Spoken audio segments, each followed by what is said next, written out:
La companyia de teatre Esclar que sí ha començat la preparació d'un nou projecte i, com no podia ser d'una altra manera, ho ha fet cercant novament un text que ha triomfat a escenaris arreu del món, però que encara no s'ha pogut veure al nostre país.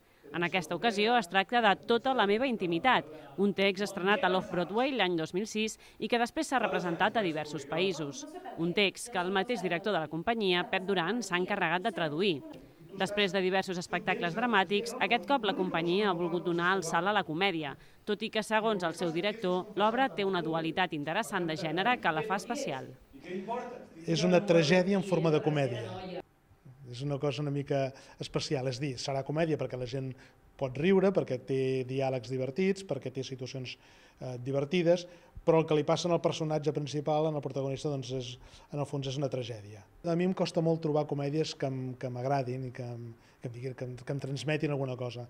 I aquesta obra, doncs, sobretot el personatge principal, el protagonista, és molt complex, és un personatge amb absolutament amb moltes cares, amb una vida interior molt important, que ens agradarà molt treballar-la, com a mi m'agrada treballar a vegades els textos i les obres, i m'agrada molt treballar els personatges des de les emocions més primàries. I és un personatge que en té moltes, i els altres personatges que volten al voltant seu també.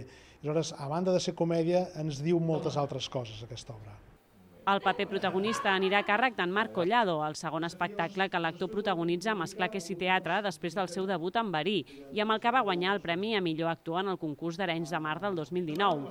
Amb ell repeteix també la Clara Vecilla, cofundadora d'Esclar que sí i també coprotagonista a Verí.